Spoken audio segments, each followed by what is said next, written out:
Two homeless men looking for a place to crash for the night had found Ms. Rader's corpse in a stolen and abandoned panel van in southeast D.C.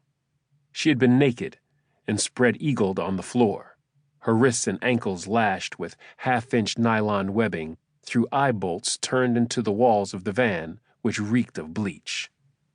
An autopsy found the killer had drenched Rader's body in a diluted bleach solution, which had destroyed any DNA evidence that might have been left after she was savagely and repeatedly beaten and raped prior to her strangulation.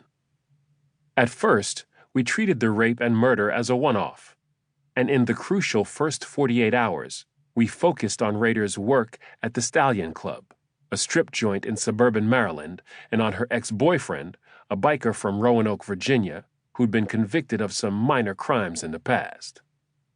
But when we ran the basic facts about the Rader case through the FBI's files, we got 7 hits, including one in Boca Raton, Florida, and another in Newport Beach, California.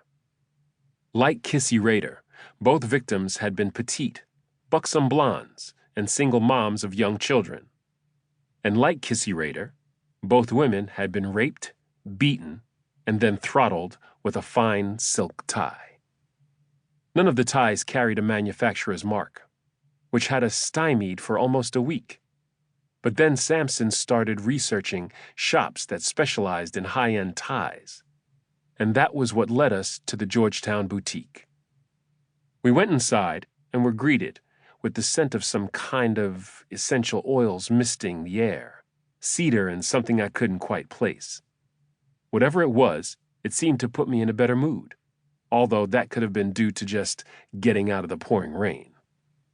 A fit, balding man in his 40s with tan skin stood behind the counter. A second man was stocking the racks upon racks of men's neckties. He was as tall as the other guy, but must have weighed close to 300 pounds. But you wouldn't have known that at first glance. The tailoring of his suit hid it until he started moving. The one behind the counter fixed us with a "what are you two doing in an upscale place like this" stare, and said in an English accent, "We take deliveries around back." Sampson pulled himself up to his full height, well over 6 feet, and shot the man a surly look. Then he dug out his badge and ID while I did the same. "We're not here to make a delivery, Chatsworth," Sampson said. I said, "We're homicide investigators with Metro PD." The man behind the counter looked indignant and then sputtered, "My name is not Chatsworth.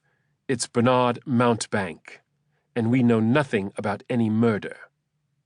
"Nothing at all," the other man said in a mild Southern accent. He was Nathan Daniels, he told us, and he and Bernard owned the shop.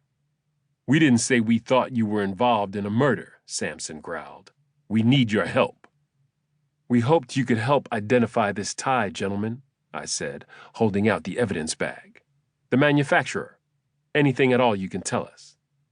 That seemed to somewhat mollify Daniels, but Mountbank still seemed insulted by Sampson having called him Chatsworth. I thought it was kind of funny as well as justified, given that he'd taken us for deliverymen. Mountbank didn't move, but Daniels ambled over to us. The fabric of his suit made swishing sounds as he came closer, interested now. I handed him the evidence bag. He looked at the tie, then flipped the bag over. "Can I remove it?" he asked. "Only if you wear gloves," Sampson said, holding out a pair of disposables. I made a note on the bag that we were opening it, put on my own gloves, pulled back the zipper closure, and handed him the tie, which was still knotted. Daniel said, peering at the tie. He dug out his reading glasses so he could look closer. "Jacquard and Italian for certain. Very nice indeed. Bernard, I believe this is a Stefano Ricci." Mountbank seemed piqued when he said, "Are you sure?" "No, I'm not," Daniel said. "You have a better eye for this kind of thing." That seemed to please Mountbank no end, and he quickly came over, giving Sampson a harsh glance as he passed. He donned gloves, studied the tie in some detail, noting the stitching and the weave. It would be easy to think this is a Ricci, but it's not, Mountbank said at last.